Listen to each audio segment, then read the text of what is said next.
I posted a bit that said free Palestine. That was the punchline of the joke, free Palestine. Like not like selling it for free, but like free it. Made that very clear in the bit.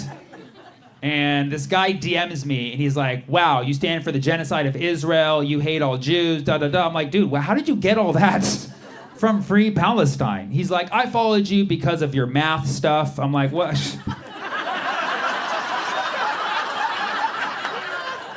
I'm like, for real? I'm like, where's the logical reasoning then?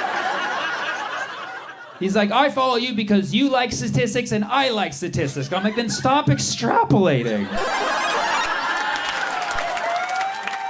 Thank you. That joke follows a normal distribution of with a very high confidence interval. I got trolled on by this account whose profile picture was a Pokemon. So you know he's legit. And Pikachu said, Sammy, how come you so freely make jokes about Israel, but you don't have the balls to make a joke about Gaza? I was like, what the f***? It's ignorant and tasteless as a comment that was. It got to me because it made me realize, like, my whole life I've prided myself in being a comedian who can joke about literally anything, but I do have a line. Like, I thought I was a clown, but turns out I'm a human. And yeah, really sucks. I don't know how you guys do it. Having feelings and getting offended at stuff. I hate it. I had to sit down and do deep breathing when that got commented. I was like, oh. I'm very sensitive to the issue of Gaza. And even before, like, what's been happening in the last 7 months, I've been very sensitive to it my whole life. I needed to ask myself why. I wanted to know, why am I so sensitive to the issue of Gaza? So I went inward. I dug deep. I dug a tunnel. No, I asked myself, why am I so sensitive to the issue of Gaza? And I realized it's because my grandma, my teta, she left Palestine in 1948. She lived through the Nakba. If you're not familiar, the Nakba is when nearly 1 million Palestinians had to leave their homes in a matter of a few days. A lot of them had to leave, taking whatever they could on their backs, and they had to decide where they were gonna go, potentially for the rest of their lives. The way my teta tells a story, she said they were eating breakfast and someone knocked on the door and told them they had to leave or they were going to be killed. And they just left breakfast there on the table. And so I asked, what were you guys eating? And she was like, that's not the point of the story. That's what you took away from it? I was like, no, I just was curious. But we'll never know. We'll never know. My teta and her family, they came from a region called Jaffa. And coming from Jaffa, you had two logical options. When you were fleeing, you could either go south to Gaza or you could go north to Lebanon. And in a moment of panic, fear, and stress, my teta and her family, they chose north to Lebanon. Because I guess they wanted to party. They got the best DJs there, but I don't know if that was a factor back in 48. I don't know who was spinning back then, but they chose Lebanon when they could have gone south to Gaza. So I've always seen it like in an alternate reality that my family's in Gaza. So I've always felt a very close connection with the culture and the history. I think people just don't know the historical significance of Gaza. Like, do you know that Gaza's in the Bible? Yeah, I'm not even religious. I read that on Wikipedia. Yeah, the good book. Wikipedia 316. Please donate money now. Gaza's in the Bible multiple times. Have you heard of the 3 wise men? Yeah. The wise guys? Or if they were Gen Z, they'd be called the wise boys. Yo, we're the wise boys, no cap. Straight busting all the way to Baby J.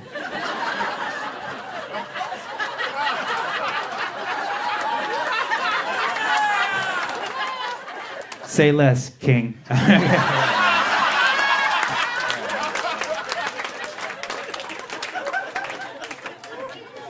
When Jesus was born, the wise men decided they were going to come and bless baby Jesus with gifts. What were those gifts that they brought? Gold, frankincense, and I gave a little Cardi B, a little frankincense and right? The gold was just kind of like a flex, you know what I mean? It's like, we got wealth, you know. And then the frankincense and myrrh, those are the kickers. Those are the ones we all remember. Frankincense and myrrh is basically incense. They chose to give a baby incense. They gave baby Jesus incense, which explains why he grew up to be such a hippie. That's probably, that's, what'd you think was gonna happen? Okay, you give a baby patchouli oil, the beard is gonna grow, okay? Jesus, peace be upon him, he was quite a hippie, I mean, let's face it. Because they gave him incense, and not just any incense. I mean, frankincense and myrrh, that's like Pilates studio level incense. That's what put Jesus on that vibe, you know what I mean? Jesus got one whiff of the frankincense and myrrh, he's like, I'm gonna go into carpentry and do miracles on the side. That's what I'm gonna do. That's what I'm gonna do. I got my mind made up, I'm gonna do it. Yeah, I'll live with my mom, but I'll be an influencer, I'll have 12 followers, you know? The Father, the Son, and the Riz.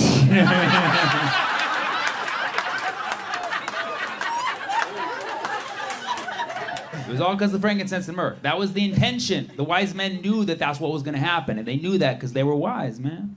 Okay? They even had a conversation beforehand. They're like, what are we going to get this baby? We got to get this baby something to bless. I'm like, bro, frankincense and myrrh, dude. That's what you get a baby when you want to bless, bro. Bless up, bless up, bless up, bless up, bless up. Let's get this incense. It'll be lit, you know? He's like, where are we going to get it? Bro, I know a guy. He's like, where's your guy? He's in Gaza, bro. Yeah, because back in the day, Gaza is where you would get incense. Gaza was the end of the incense trade route. Specifically, incense would flow up from Ethiopia, Saudi Arabia, and it would end in Gaza. So back in the day, if you were in the Levant and you want to get the best incense, you'd have to go down to the Gaza markets, be ready to bargain a little bit, okay? But you'd be ready for yoga class in no time. And that's what they did. They went and they copped the incense, brought the baby J, put him on it, and the rest is history, you know? Because I heard that Jesus went on to do some things. You know? Okay, now obviously if you're religious, this story is huge, man. But even if you're not religious, you've heard the story of frankincense and myrrh, right? It's made it into your psyche. So that's how impactful that moment was in all of our history. It shaped humanity to the end of time. Again, even if you're not religious, you know who Jesus was, right? Probably, right?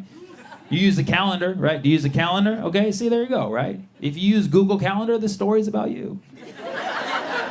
Jesus became exactly who he was because of that blessing. That was the point of that blessing. And that blessing was frankincense and myrrh that came from Gaza, okay? Because Gaza was the capital of incense. And that's why I don't make jokes about Gaza. Because it's insensitive.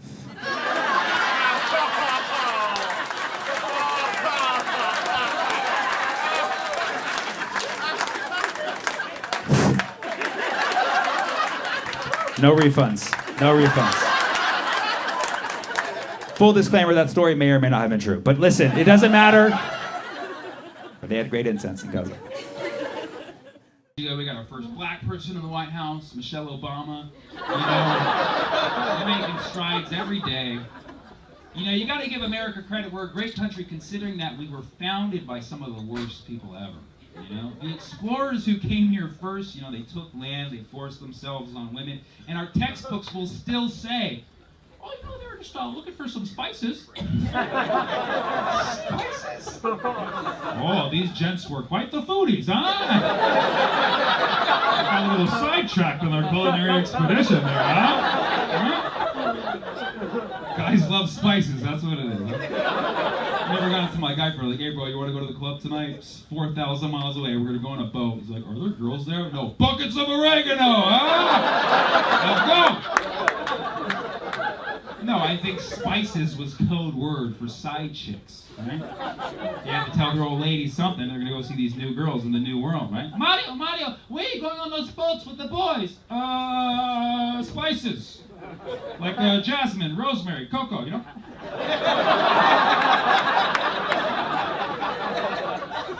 Think about it. Spices are the classic side chick name. We got pepper, ginger, cinnamon. Those are stripper names. You know? Those are stripper names. There's probably a strip club out there called the Spice Rack. I put my money on it. I can imagine the whole marketing plan. Come on down to the Spice Rack tonight. We got dancing cayenne. We got paprika the friga. It's the holiday season. Come see pumpkin pie spice. Take off her cloves, everybody. Oh yeah. We got white pepper. We got black pepper. We got red pepper, but she always flakes. We got Coriander, who used to be known as cilantro before she got all dried up.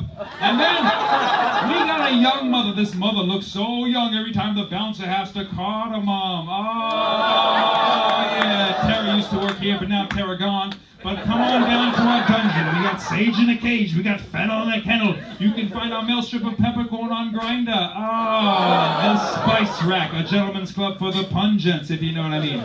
So come on down. You'll be busting a nutmeg. You'll be cumin in your pants from parsley, sage, rosemary, and sorry guys, I put too much time into this.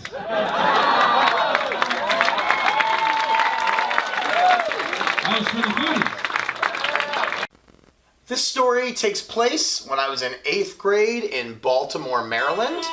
I was happily accepted into the all-state chorus, where myself and 120 of the Maryland's finest young singers would present our talents for all of the state to see. And I told my parents at the time I did not want my sister's boyfriend at the recital because I was 13, hated him, I was just an angry little boy, and they told me I had no control over that.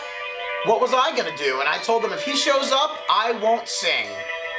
And sure enough, they called my bluff. And when I walked out to that stage that night, I looked into the audience, filled with people, saw my mom, saw my stepdad, saw my sister, and then saw her boyfriend. And that was the moment I knew I had to put my money where my mouth was. So as the choir director opened his arms, as everyone else started to sing, I closed my mouth and stood there smiling as large and evilly as I possibly could, staring directly into the face of my fuming parents, catching the daggers shooting out of their eyes directly back at me. And for 5 whole songs that we had rehearsed to a T for an entire week to perfection, I stood there and did not sing a single word. Because my parents didn't believe that I would do that. And I had to prove to them that they couldn't ever tell me what I was going to or not going to do. And that was proof. Don't fuck with me.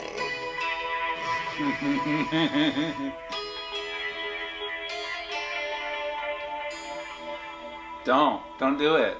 Don't. There's 2 types of depression. You think there's only 2?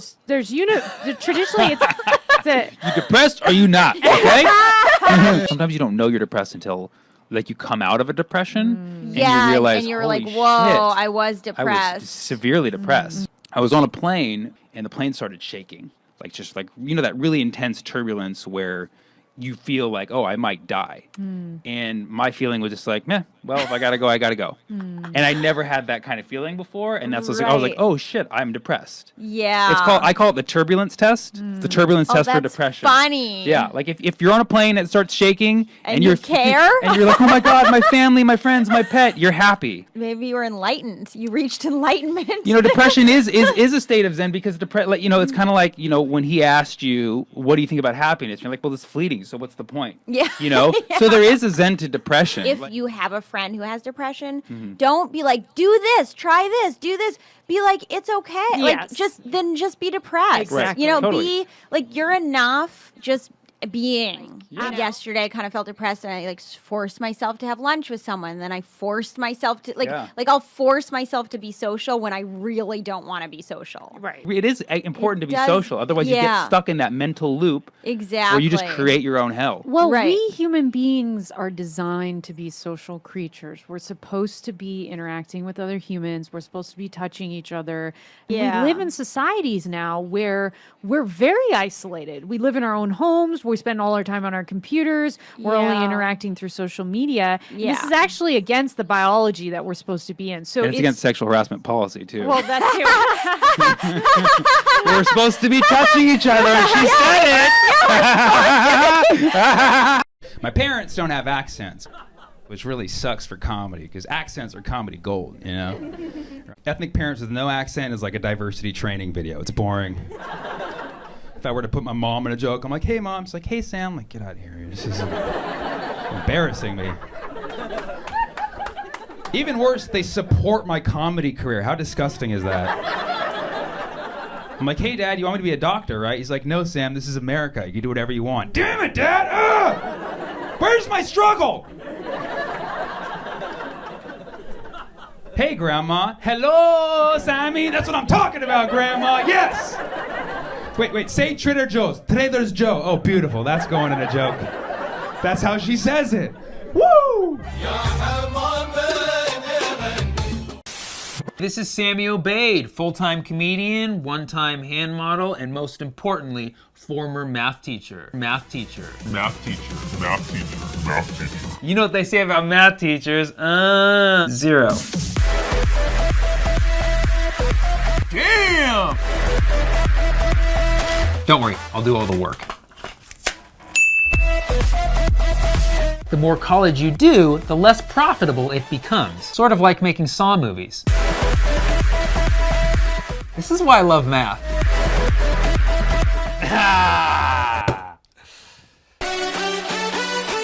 If it feels like too much, it probably is. Am I gonna get college credit for this? No.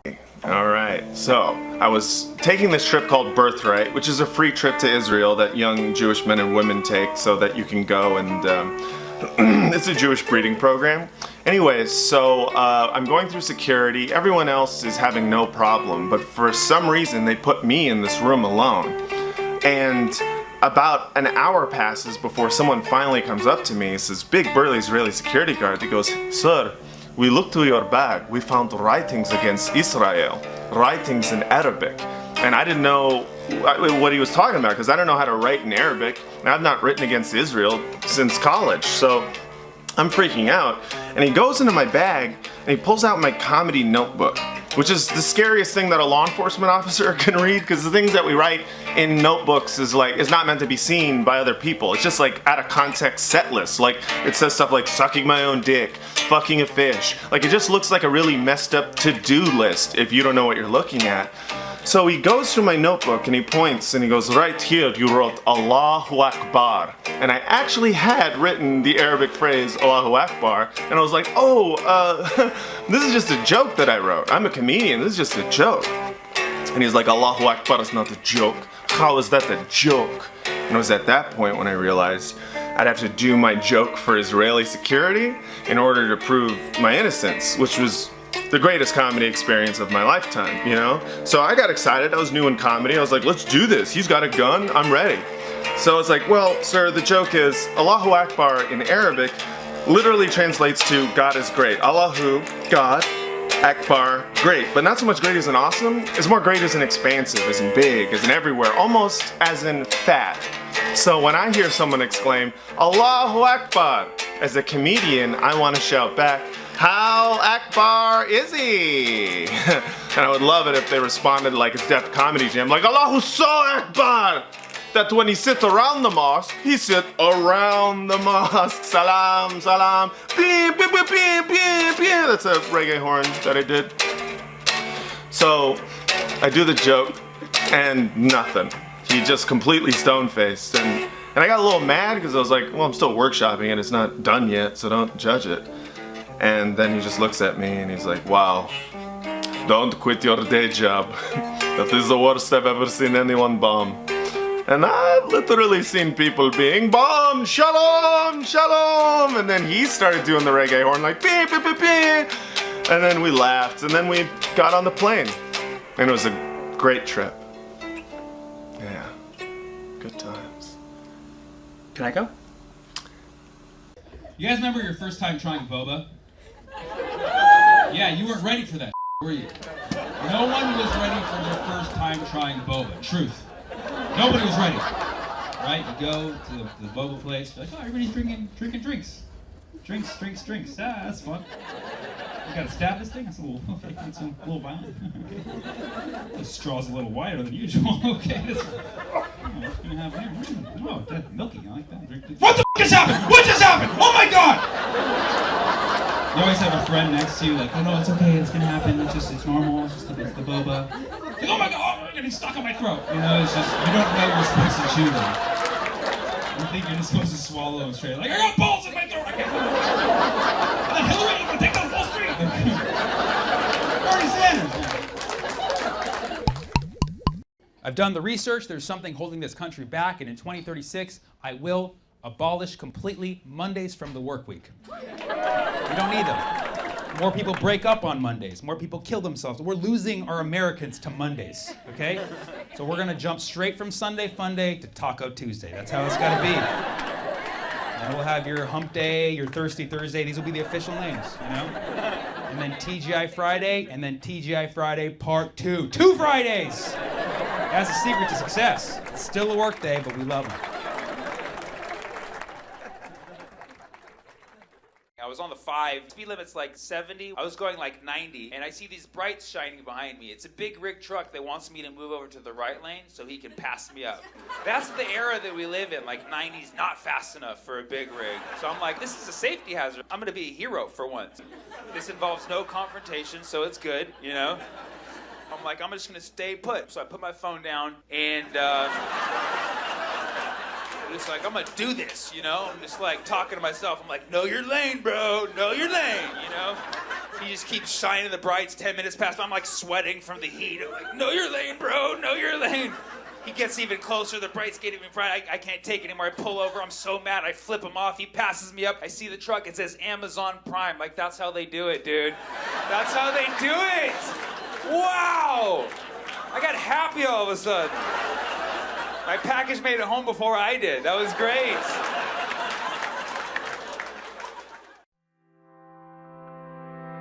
Sammy Obeid!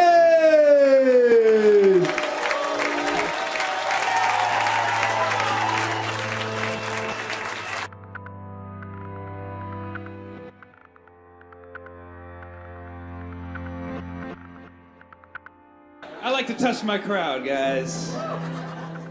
So I just tested positive for coronavirus, and so sorry, dude. I'm kidding, the results haven't come back yet, but China was amazing.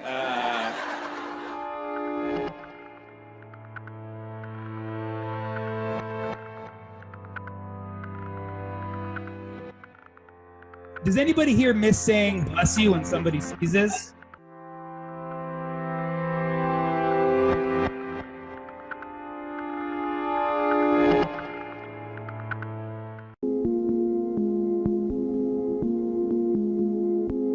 What's up, y'all? This is Sammy Obeid, local Arab American, frequenter at the Jewish Community Center, lover of all religions. I put the Pal in Palestinian. Today, we're gonna get high and solve anti-Semitism. Unequivocally wrong. Unequivocally wrong. So we're smoking silver haze. It's a very hazy subject, and we want to bring some clarity. Unequivocally wrong. Unequivocally wrong. I have a friend named Silverstein, so I'm smoking super silver haze in his honor.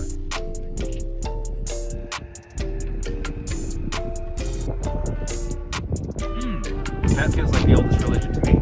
Unequivocally wrong. You want to hit it? Yeah, sure. They. Problem with anti-Semitism, the people saying they too much. They control the media, they control government, they control the banks. And well, not all Jewish people, but they. We need to stop using they. It's just like when people say, hey, my name is David, he, his, hims. Hi, we're the Jews. Not they. Not they. Choose your preferred pronoun. Unequivocally wrong. I didn't age it. I've been seeing a lot of celebrities getting in trouble for anti-Semitic comments.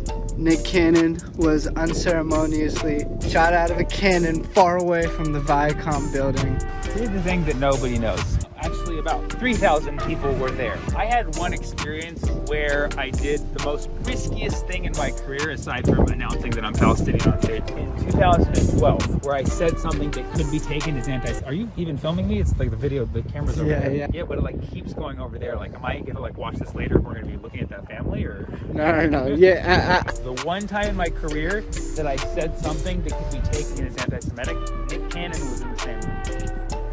Yeah, and how'd that make you feel, bro? It made me feel like what happened on the podcast was my fault. Okay, let's back up. What was the joke that you said? 2012, America's Got Talent audition, St. Louis. I have my 90 seconds down tight. I knew this 90 seconds like it was the only 90 seconds I had because it was. There was one joke I was on the fence about. Are you at a good... Already, I don't think we got anything that I've said. Do I need to repeat the whole thing? No, we got it, bro. It was a joke about my Jewish friend. It was a joke that I'd had for maybe 4 years at that time. Crowds loved it. I did it once at the Jewish Community Center. It destroyed. No, not like, did really well. The joke is, like, I asked my Jewish friend the other day, I said, hey man, what do you like most about being Jewish? He said, I never thought about it before. I said, just give me something off the top of your head. So he gave me his yarmulke. I'm just kidding. He sold it to me. One of my friends was like, dude, that may be taken as anti-Semitic. And you know, your judges are Howard Stern, Howie Mandel, Sharon Osbourne, all three of which are Jewish. Right. And I'm like, that is a good point. My other friend, who's my roommate, KHÓI, Jewish, he was like, are you kidding me? Definitely do that joke. Jews love Jew jokes. Direct quote. Yeah. Right? So I'm like, oh, should I do it? Should I not do it? Should I do it? I don't know. Like, Howard Stern's got a great sense of humor, but like, what if he's, for some reason just feeling a little triggered that day?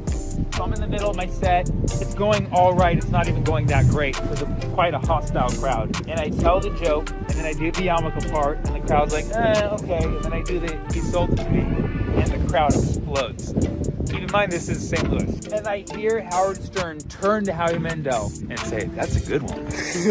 And I was relieved because I realized that could have ended my career. But the thing is, it still can. They never aired it. They can still put it out and end my career. And when I say they, I just mean whoever has the tape. I don't know. So before I go on stage, Nick Cannon's the host, right? He's like, how you feeling, man? I'm like, I'm good. He's like, you want to tell some jokes today? I'm like, yes. He's like, all right, brother, you got this.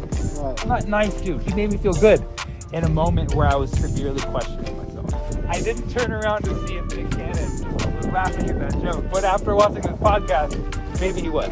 This is interesting to me because you have an interesting relationship with Jewish people and having your heritage. Yeah, we're neighbors.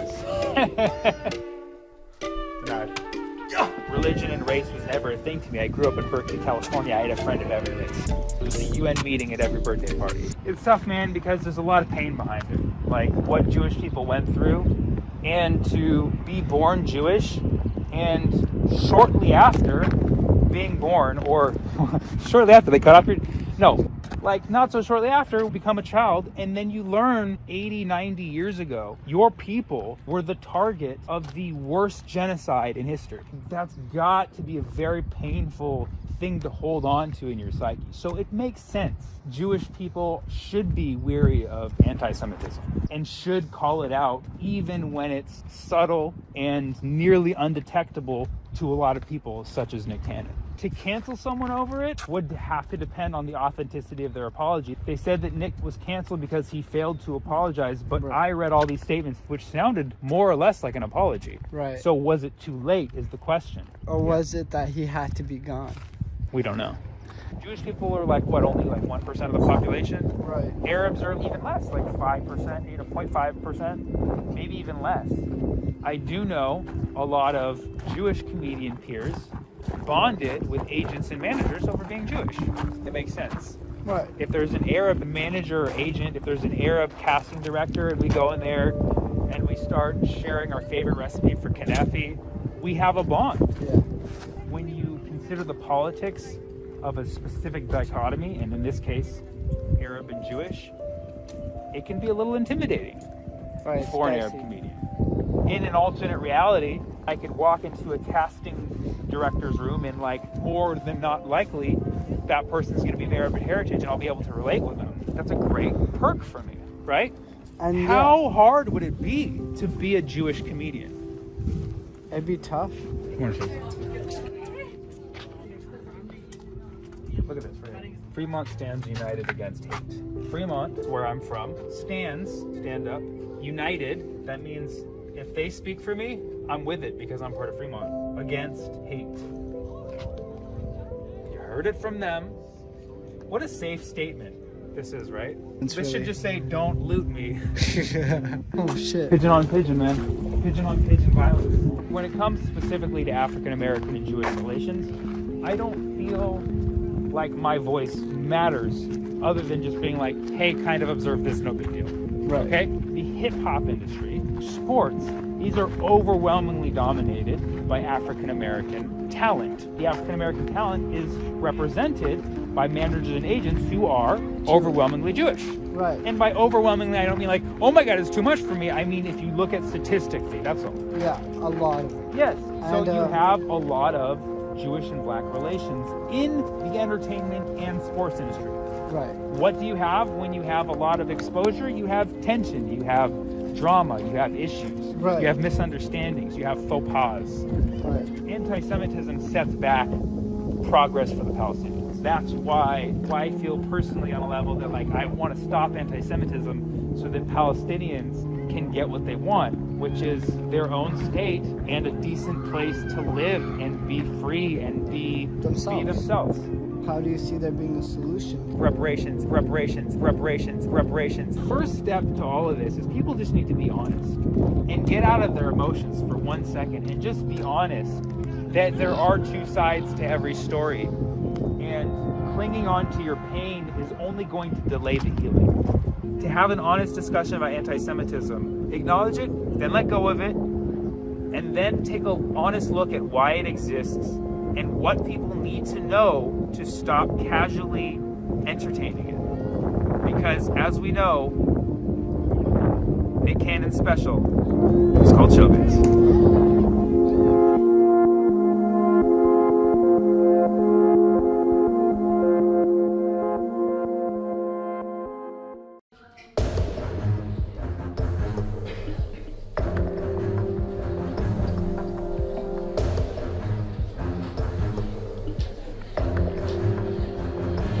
Hello. Thank you for being on time. That was a joke. Welcome to Foundations of Finance.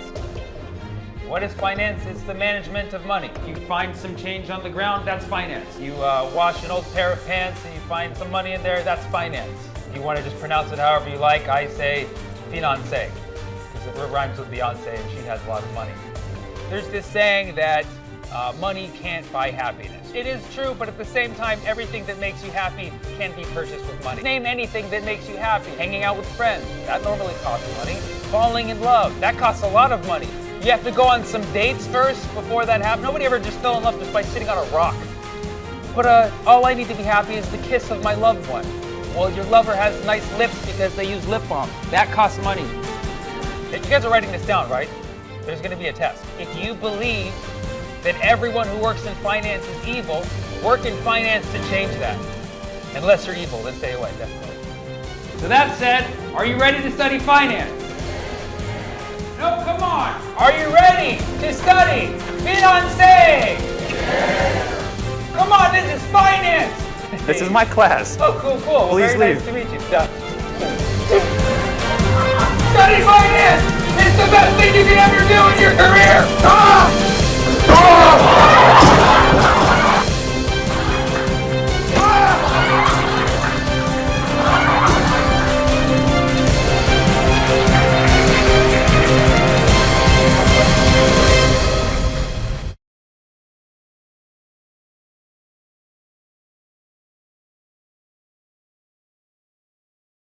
Really cool. And I was raised by my mom and my aunt and my grandma because I didn't know my dad growing up, you know. This was like San Antonio, Texas. He was this Mexican dude. I knew him like a little, but like not really. The last memory I have of him was I remember I went to this, we were supposed to meet at Burger King. And I went to Burger King. And he was supposed to meet me there. My mom dropped me off and he never showed up.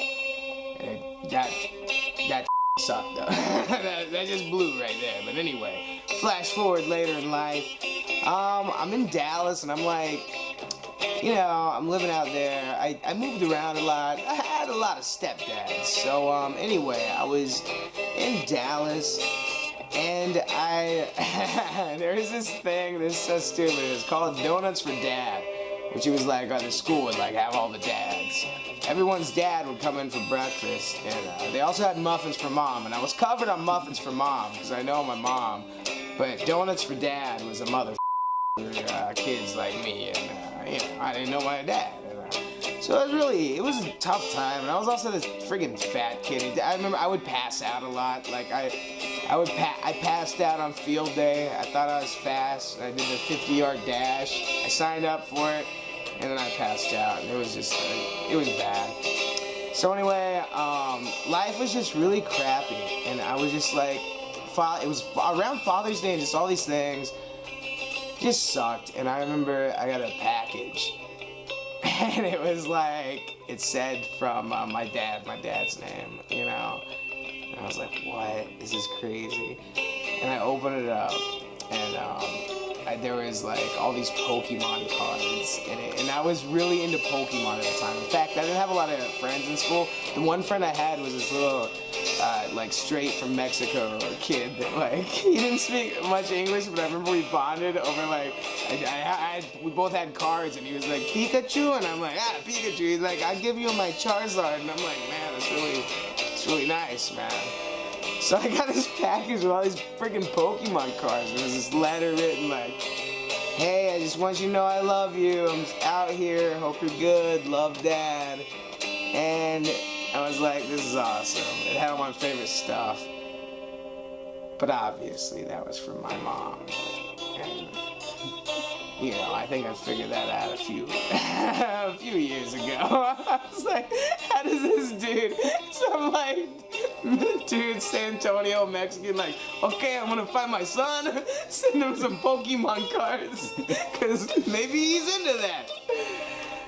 So yeah, that was kind of crazy. Yeah, but yeah. So yeah. Moms are good, I guess. Yeah. I think we can all agree.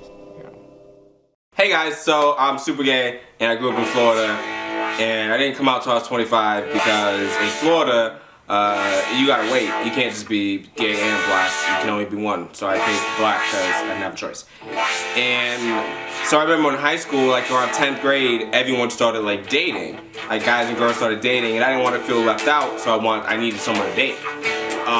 So I remember I asked out this chick named Amber Flippo, and I asked her out on MySpace. That's how long ago this was. I messaged her on MySpace, so I'm like, hey Amber, I think you're really pretty. I'd love to go out with you sometime. Which in retrospect, she was pretty, but like not to me. She was just pretty, like, aesthetically.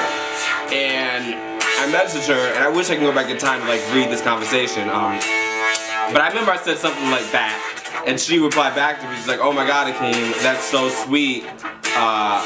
I'd love to go out with you, but I just can't. I like my men to be more manly. And I just wish I could go back in time and be like, bitch, me too. I love a manly man. Like, what are we doing? We like the same things. But I think basically what she was saying is like, oh no, Akeem, you're gay, and I don't want to be the one that makes you find that out. Like, I'm not gonna deal with that. Which is great that we didn't end up going out, because then we might have slept together, and and then I wouldn't be a gold star gay. So that's it. Middle Easterners, we solely have the power to end police brutality. Anytime in America when we see a police officer apprehend a person and it looks like somebody's gonna escalate the situation and we know at any minute it could get ugly, all we have to do is yell, suddenly the police officer and the potential victim hug each other out of fear, like, no! Why are we fighting over that bullshit? Man, this guy's about to end it all. As you saw with 9/11, the one thing that brings black, white, Latino, Asian together is hatred for the terrorist, man. And you're like, Sammy, but then they're just gonna shoot you. Well, I didn't say it wasn't a jihad. That's what we do. It's a jihad. That's what I'm proposing, is a jihad for Black Lives Matter. Who's with me, guys? Who's with me? This was a week for America, man. Like, let's not hide it. We live in a post-racial society. It's the era where people post hella racial on the social media. I I have an idea how to cure racism. This is my idea. Old people will always be racist. There's nothing you can do about it. We're spending too much time trying to fight racism in old people, and it's a lost cause. They're going to be racist. The best we can do is keep them inside. Right? Right? Keep them indoors. That's the blessing of COVID, because COVID has taught us that we need to keep old people indoors. That was nature being like, yo, keep these racist motherfuckers inside or they will die, okay? Thanks, Sammy. So, I'm sorry. Unless you're a very youthful-minded, progressive person, over 50, you got to stay inside. That's the rule.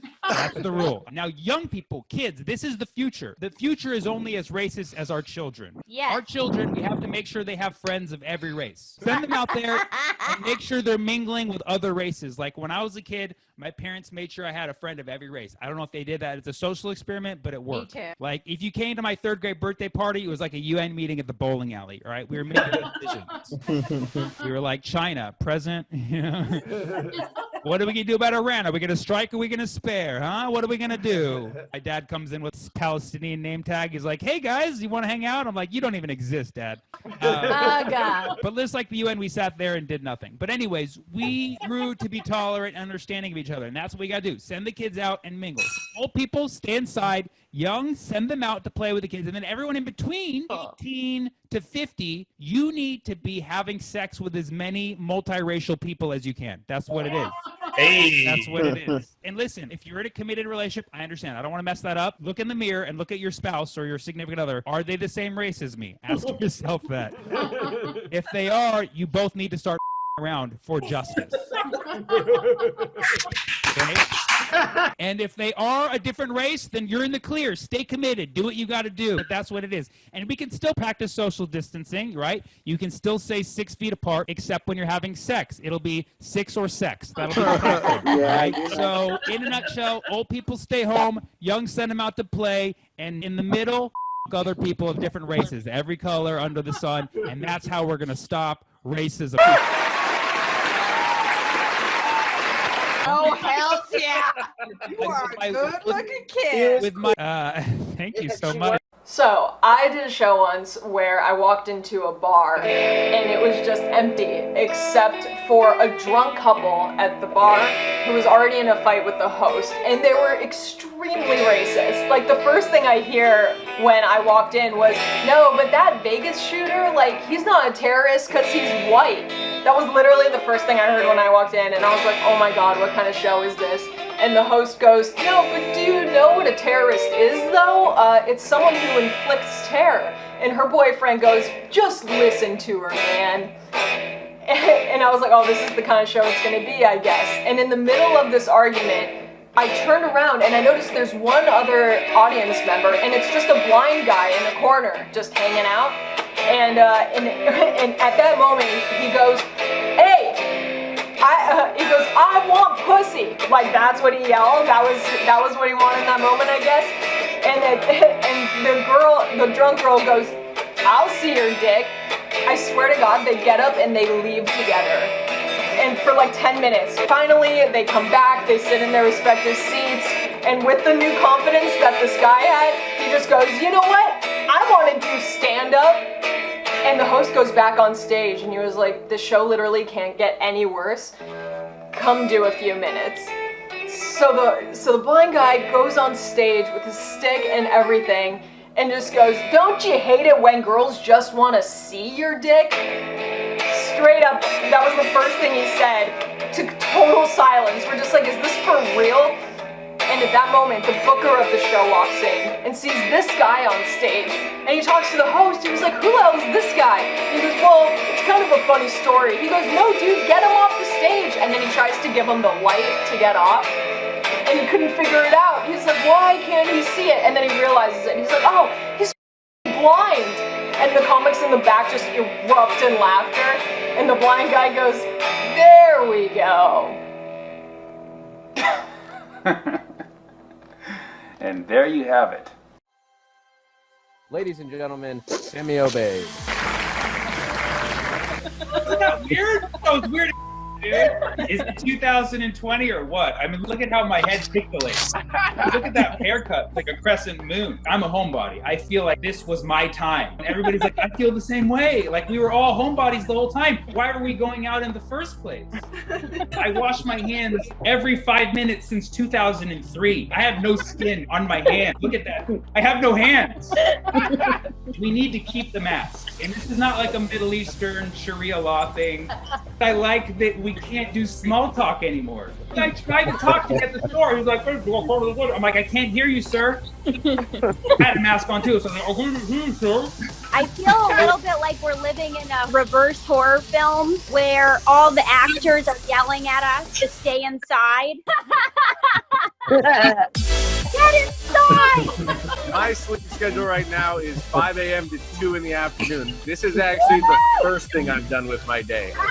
When I've been going to the grocery store, one thing I've noticed, old people don't give a f- about distancing. The amount of 70-year-olds who are just going, hi! I started transitioning genders the day before we all got locked inside. I know, I feel like I'm like locked in a room turning into a werewolf, but like a werewolf. I am 8 months pregnant, or as my mom likes to say, I'm letting myself go. I haven't called my mom in months. I don't need a pandemic to be a bad son, all right? I used to be in a long-distance relationship, man. It didn't work out at all because, you know, she lived in Boston, which is right here, and I cheated on her, so. Kyle, please call me back. It's a freaking pandemic, okay? You promised me Uber Eats, and like, why won't Rihanna release the album? I hate to break it to you, a polar bear and a black bear, that's not how panda bears are made. Like, these professional zookeepers are trying to get the pandas to do the thing for the past 10 years. So before this, it was actually a pandademic. That was for you. I love looking at you guys. David, I don't know nothing about you, but I'm liking the stash, man. Dude, I took a picture of me with this to my mom. She got all excited because she thought I was going to train to become a doctor now, man. I used to go to a bank with a mask on. People would freak out. Now they freak out to go to a bank without a mask on. Like some people have like a magnetic personality. I have more of like the personality of someone who collects magnets. Any kids on the broadcast want to know what a feminist is? Yeah, that means you don't have to shave your armpits and they can't tell you nothing. Anybody do communion online? I don't have the elements at home. I took communion with a corn tortilla and a shot glass of tequila. My cousin is freaking out. He got paroled in January just to get quarantined in February. I personally love Babies on a Plane because I believe in God. You guys remember? He was big in the 80s. And in my head, I just feel like God is less likely to crash a plane that has innocent babies on it. So the more babies, the safer I feel. I'm not worried about the coronavirus. I'll tell you why, man. I drink literally a pint of whiskey a day, a pack of cigarettes, and all I eat is McDonald's and Burger King. I'll tell you, if the coronavirus ever comes into my body, the first thing it's going to say is, get me the out of here. I'll even grab that coronavirus back into my body when it's trying to leave. It's like, where are you going? It's Cocaine Sunday. What are you doing, buddy? Give it up for Maddie on the ones and twos tonight. Doesn't Maddie look like if Jesus cut his hair? Trump promised us the economy would be back on Easter. Trump was not lying. He didn't say the economy was going to be back. He said e-comedy is going to be back.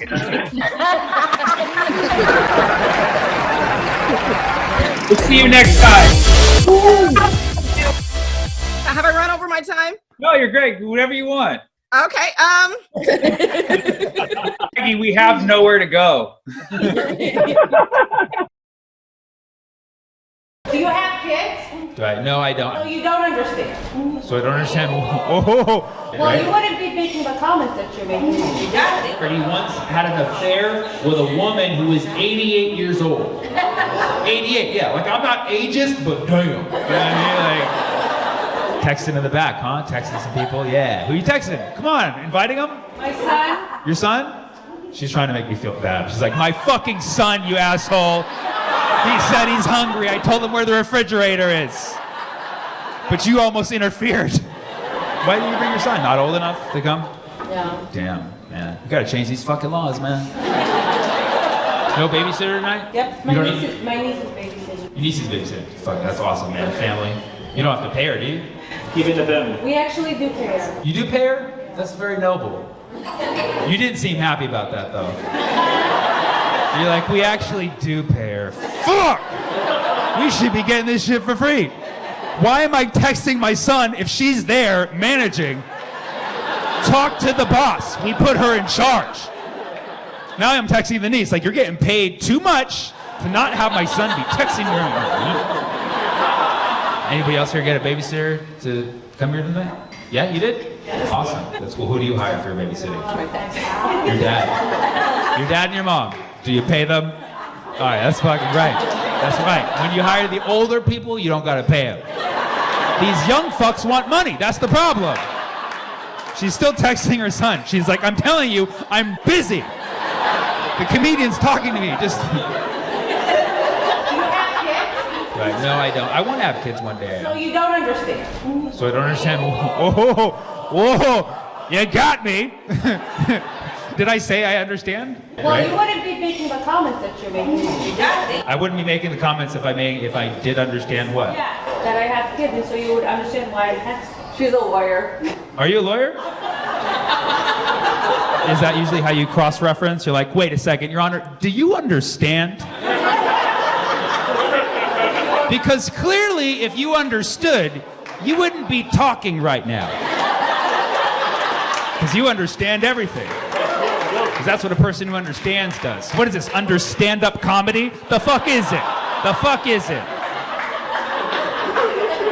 I was talking to you because you were texting in the middle of the show, and I couldn't help but notice that people were like looking at me, and there was one face that was like lit up for like a minute. So I asked you who you were texting. You said your son, and I started asking some questions, trying to be nice, learn about what people do when they have kids and they come to the shows, and who they have managing them, and if they pay them. I want to know the economics of it. So guess what? I didn't understand, but fucking now I do. So that's it. So thank you for the information. I'm just really tired of people complaining about other people complaining. You know what I mean? Like, I talk a lot of smack about America because it's my job. Like, that's what you do as a comedian. You talk smack about the country you're in if you're allowed to do it. And guess what? I am. 3 or 4 times a week, I'll get a comment or a message that says something along the lines of, oh, you hate America, huh? You hate America. Well, then go back to your country. It's like, dude, I'm from here. You know what I mean? Like, what am I supposed to be like? Okay, I'm back! The reason it pisses me off so much is because I'll then look at their profile, and they're just complaining about some stuff in America, too. They're complaining about the potholes in the roads, how the taxes are too high, how there's words you can't say anymore, how there's words that people still say that hurt their feelings. Like, you hypocrite. You hate America, too, just different parts as me. Can we not all agree that we all hate America just a little bit? That's what makes America dope. You have the right to hate the shit out of it. That's how we make it better. We hate it, we make it better. We hate it, we make it better. That's what the founding fathers did. They're like, I don't want to buy this tea. And they threw it into the ocean. Started a country. This nation was founded on the spirit of being a Karen. Okay? That's how we roll. We complained to the manager with some unrealistic shit. This tea is too expensive. I wanted soy milk. You gave me oat. And the manager's like, just give it to this fucking psycho. And they give it to us every single time because we are American. All right? America. At this point, if there's any aunties and uncles frowning upon what I'm saying and my profession, I would like to point out that this couple lived together before they were married. Yeah. This is the union of two sinners. This is how you know the Bhardwajas and the Shahs are cool, because their traditional Indian wedding serves alcohol and stand-up comedy. What? They actually want you to have a good time. This is unheard of. So, of course, you know, some are wondering, why me? Why am I here? Well, I went to UC Berkeley like the couple. Go Bears. I majored in applied mathematics. That's why I do comedy now. One time there was an auntie who fell in love with my comedy. She came to my show 7 times in a year. And at the end of the year, she's like, you need new jokes. I was like, you need to come to less shows. Indians are the fastest growing ethnic group in America right now. You know that? Fastest growing. Yeah. You guys are pumping them out. That's the truth. Fastest growing. As if Columbus came now, he would have been right. Isn't that crazy? What? Or maybe he was a prophet way ahead of his time. Like, here we are, America, land of the Indians. Columbus, there's no Indians here. Just wait 500 years. They'll be in Sunnyvale, Fremont, Mountain View. I'm telling you, just go there. Isn't that crazy? This land was taken from American Indians. It's being taken back by Indian Americans. That's so perfect. That's so perfect. And I'm happy because our math score is going to go way up. It's amazing. Yeah, my Indian friend didn't like that. He's like, bro, that's racist, dude. I'm Indian. I'm not even good at math. I'm like, does that make me racist or does that make you a failure? You know, like if your mom was here, would she say that I'm racist or would she be like, no, he's right. He's right. You messed up. I love Indian culture. My best friend is Indian, so it's an arranged friendship. And I run a side business. We sell fake Indian dresses at my business. It's called Sorry Not Sorry. My friends came out. They were rolling like 10 deep. That was one of the names, actually, 10 deep. And a lot of my Indian friends are Republican, actually, because of the elephant. But these friends have their Prius, right? Not the car, but 2 girls named Priya, the Prius. And the Prius started fighting right in front of me, so I broke up the fight because they're Hindu. I'm like, you can't have beef. The point is, I'm not Indian, but my act is really Punjabi, if you know what I mean, guys. Punjabi. That's 10 one-liners in a row. It's called a decagon right there. That's math, comedy, Indian culture, all wrapped up in a naan. But let's talk about this fabulous couple here. I'm so blessed. I've known Vaishali for many years. She's an amazing person. And Suneet, I literally just met him today, but he seems chill. He seems so chill. Yes. Congrats. For all I know, they met today. I really don't know. It's actually been a dream of mine to perform at the wedding of 2 kids from Harker High School. It really is a dream come true. It is so awesome to be here for the union of these 2 nerds. Harker is an amazing school. When 2 alums from Harker get married, some kid somewhere gets a perfect SAT score. That is a fact. That is a fact. That's why they booked me. I'm the math guy. It all makes sense now. It's really, I can't do the math jokes everywhere. You have to understand, this is America, right? I can only do them for NASA and Indian gigs. That's all I got. That's all I got. I love Indian weddings. Indian weddings, they're too long, though. That's why they never made an Indian Wedding Crashers movie. It would have been 40 hours. Indian weddings are like the person who celebrates their birthday all month. You know that annoying person? Like, it's my birth month. Like, your birthday is the week after next on a Saturday. Put the bottle down, Sandeep. It's so crazy to me how extravagant Indian weddings can be when you know about Indians in general, their purchasing tendencies. Not the biggest spenders in the world. Let's be honest. And that's not even racist. I did a statistical sample in Fremont, California, 100 people, and I concluded that Indians know how to save money. The sample only costed me $5. Isn't that amazing, right? He's like, that is a good deal. That is a good deal. Middle Eastern weddings are simple. We do one day, you know, and then I get a dowry. That's why I'm horrible with spending. I'm like, oh, my dowry will cover this later. I love doing the Indian weddings. I love the romance. They're so romantic. My favorite romance of all time is from Friends, Ross and Rachel. Anybody? I know, it's so cheesy. I'm actually writing my own romantic comedy, like based off of Friends, but it's in Gujarati. It's called Ross and Garba. You know what I'm talking about? Come on, come on! I wrote that for this, baby! I wrote that for this. White people ask me, they're like, what is Ross? I've never seen it. I'm like, sticks and feet, bro. Sticks and feet. That's what it is, man. That's why when you marry Gujarati, you know, they know how to put their foot down. That is the truth. That's Gujarati diplomacy right there. Speak softly, carry a medium-sized stick. You know what I mean? Wow, this is grade A material, baby. Sorry, and somebody was like trying to correct me on the pronunciation. My pronunciation is not perfect, okay? Like most Americans, I've learned some Hindi from yoga class. That's what I know. Like namaste, that means class is over, you can go home. Where the Janes at? We got some Janes at? Where the Janes? Where my Janes? Very, very quiet and polite, I like it. My best friend growing up was Jane. I learned a lot about Jainism. I want to marry Jane. I would love to marry Jane. There's only 5 vows. It's very, you know the 5 vows, right? Of Jane, like I'm teaching Jainism to Janes. They're like, yeah, we know the 5 vows, obviously. Nonviolence, no stealing, no lying, chastity, and no possessiveness. That's the most important one for a marriage, man. You marry a Jain, they get jealous, like, remember the 5th vow. By the way, I feel safe poking fun at Jains because they're the only religion that actually practices nonviolence. They're not going to do anything to me, and I feel so comfortable talking about them right now. And I know, obviously, 2 vegetarians here today. Of course, when 2 vegetarians get married, a cow cries somewhere. Tears of joy.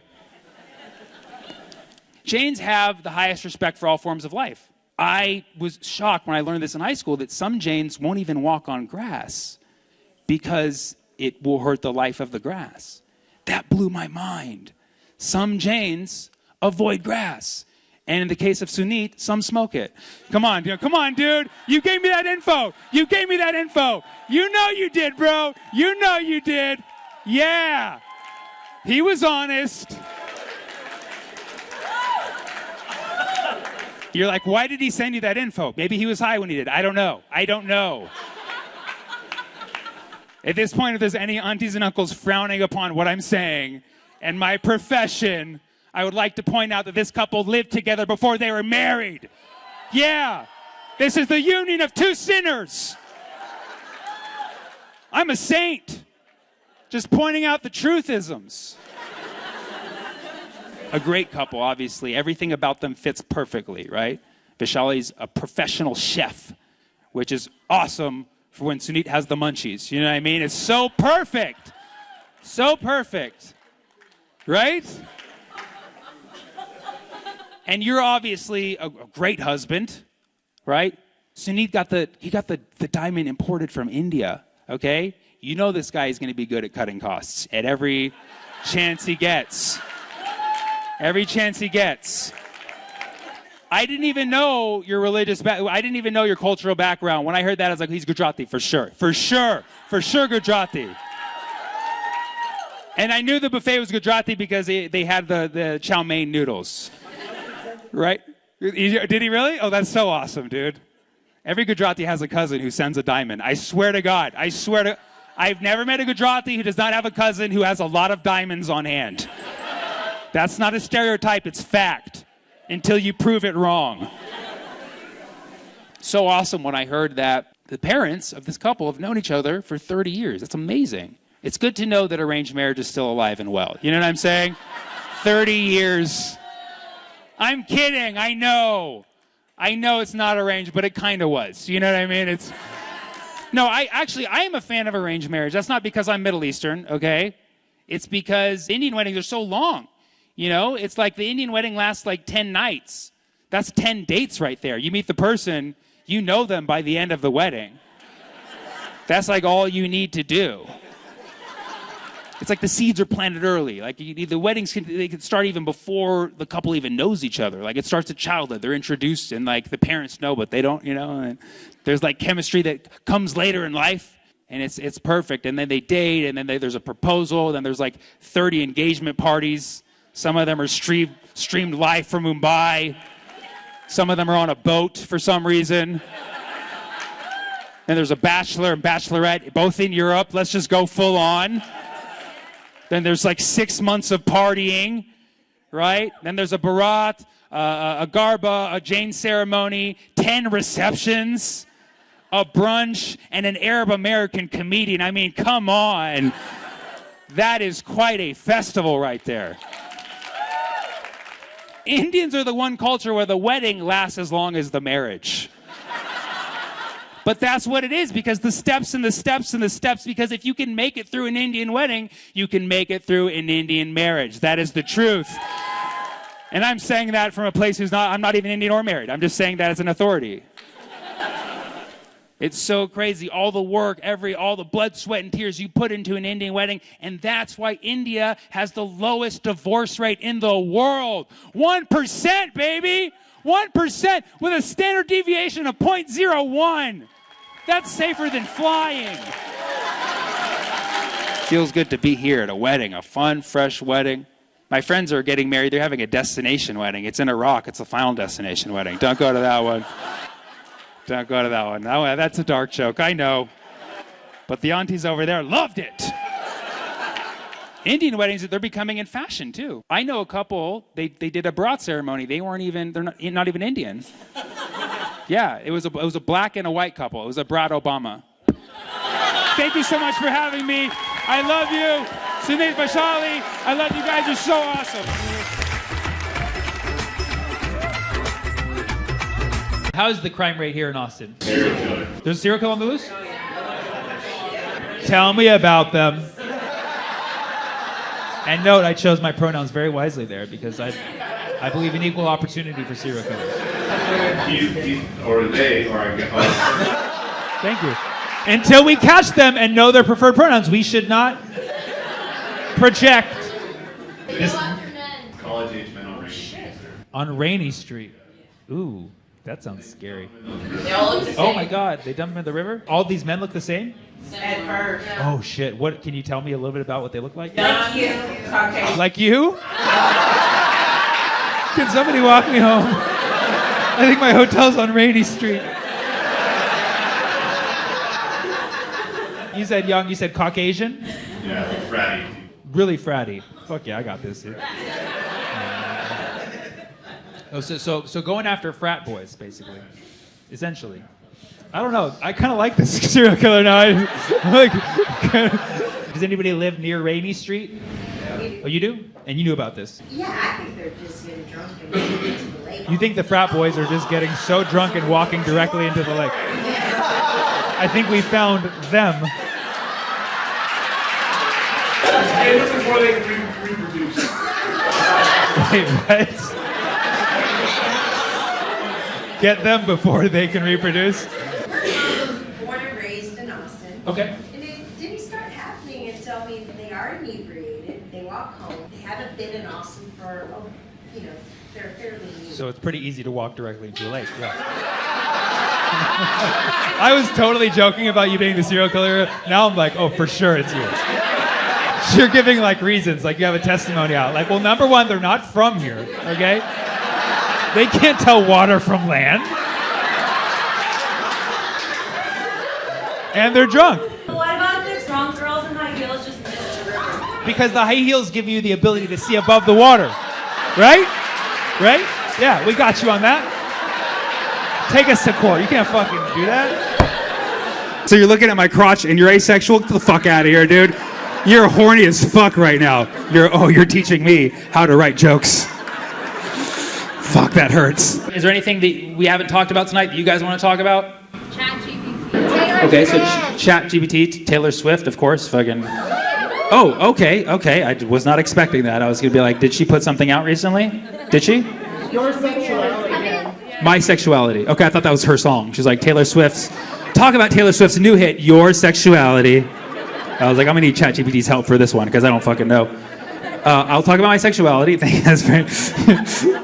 Look what you made me do. What I made you do was have you say that, you mean? Exactly. Oh, okay. We're communicating on many wavelengths right now. Yes, I'll talk about my sexuality, sure. No problem. And Taylor Swift, you're a Taylor Swift fan, obviously. Okay, has Taylor Swift put out something recently? She'll be here Saturday. She'll be here at City Winery Saturday. Am I opening for Taylor Swift right now? She's actually in the back. She's here a few days early, guys. Where's she gonna be at? I don't know where. The biggest fucking place in town, right? The fucking, like a spaceship that goes up in the sky. She can perform for 20,000 people at once. Wonder how much are those tickets? Anybody know? $70,000 a ticket? Of course. I'm undercharging. 70,000 people, multiple. 70,000 people? I said 20,000. I thought I was being generous. The fuck? I am in the wrong business. I gotta start getting mics taken from me at award shows. Hey, it's better than getting slapped. That's what happens in my profession, all right? It's a fucking step up. Much rather get the snatch than the slap. That's a new Taylor Swift song, actually, Snatch and Slap. So yes, my sexuality. I actually, for quite a while, I identified as asexual, which means I only have sex with Canadians. Asexual means just not that interested in sex. That changed. That changed, but for a while I was going by asexual, and a friend was like, you know, you're part of the LGBTQA community. I'm like, oh, it's nice. I was annexed. I didn't even know. It didn't feel right taking a spot in the community, you know what I mean? Because like gay and trans people have endured a struggle. I'm just out here not fucking, you know what I mean? Like that's not a fair trade. I figured that if, you know, asexuals did have their community, it would be like their own community that's like a little more inclusive, like less stakes to join. So if I made a community for asexuals, I'd do like the letter system too, and I put asexuals first. So A for asexuals, and then lesbian, gay, you're in for sure. And then also ecosexual. You guys know ecosexual? That's where you have sex, but it's good for the environment. Yeah, so like bamboo condoms, cruelty-free orgasming, a lot of things. Ecosexual, it's a real thing. I made that one up as well. But it should be a real thing. So ecosexual. Oh, bisexual, of course, you got to be in it too. And then just like there's asexual, like not that into sex, there's also like really sexual. I mean, like you got to be like people who are like really sexual. So yes. And then also there should be agnosexual, which is like agnostic for sexual. Like I can't prove sexuality exists. I don't even know if I'm horny. What is horny? Like what is sex? The big questions. So just to recap, that would be asexual, lesbian, gay, ecosexual, bisexual, really sexual, and agnosexual. And you're like, why in that order? Because it spells algebra. Thank you so much. My sexuality is X and Y, baby. Now, do you want to share yours? I'm actually asexual, not like what you're doing. Oh shit, I'm the fake shit? What do you mean not what I'm doing? What I'm doing? Aren't you like hard right now? So you're looking at my crotch and you're asexual? Get the fuck out of here, dude. You're horny as fuck right now. You're the least asexual person in this room. Oh, I'm asexual. Talk about your sexuality, because I'm so not fucking sexual. Get the fuck out of here. Taylor Swift would have loved that one. Okay, ChatGPT. Do you use it? Yeah. A couple people. Everybody at that table uses it. What are you all students? Georgia State? Education. See, I fucking know. So, what kind of work in education? Because what do you do? You teach teachers. Oh, the teacher has now become the teacher of the teacher. Interesting. You teach teachers. I didn't know there was a teacher. I feel like I've lived my whole life thinking that teachers taught students, but really there's been a teacher behind the curtain this whole time. Where do you think I learned this from? Every teacher must have a teacher. And of course, the teacher has a teacher. How far back does it go?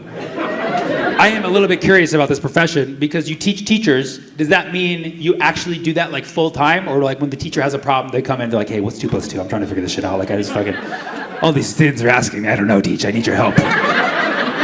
How often do you actually teach teachers in your career?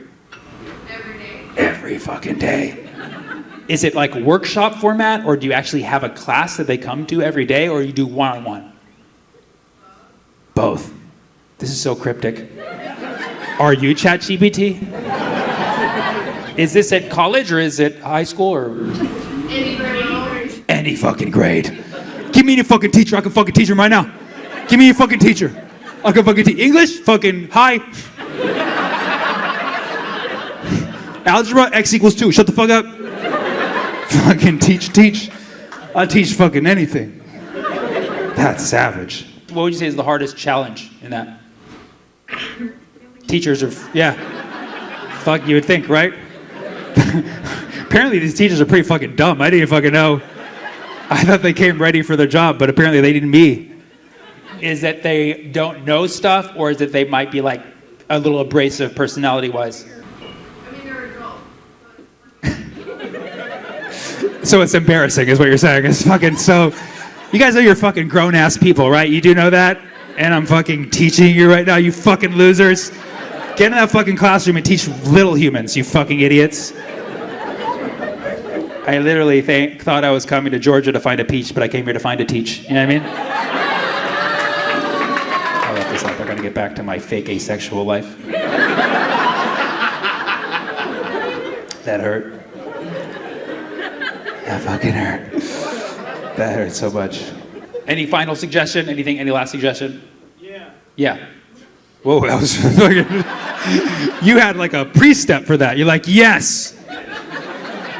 Come to me first and I'll tell you. The past 3 presidents teach algebra. The past 3 presidents teach algebra? You're creating like a scenario for me? Like, what if the past 3 presidents taught algebra, how they would teach it? Well, you're constructing a full-on bit here, dude. This is like a level 3. Are you a teacher? That's some fucking complex shit. Okay, so the past 3 presidents. I'm a teacher comedian. You're a teacher. Are you a comedian? No. Oh, okay. You're teaching me how to write jokes. Fuck, that hurts. That hurts more than the sexuality thing. Oh, God. Where's ChatGPT when you need it? Can somebody input last 3 presidents teach algebra and construct me a joke right now? Well, you said past 3. I was thinking, because as a mathematician, you got to be specific. Does that mean the actual past presidents, or does that include the current? Because if you go back to George W. Bush, teaching algebra, you know what I mean? Is that where it starts? All right, so you have a parabola. Yeah. The parabola is you don't underestimate the palabra. And then you have Obama, who's like, people. X squared equals 9. You're going to take the square root of that. You can get x equals plus or minus 3. And then you have the one after that. Listen. Bad things come from algebra. I heard they come from Arabic numerals. We're going to build a wall. We're going to put a ban on Arabic numerals. 1, 2, 3. That's too many. And then, if you want to include the current president, yeah, man, yeah, just 3 plus 3 equals 5. That's for America, man. I think we have a bit in the works. I'm going to take that one to Charlotte tomorrow.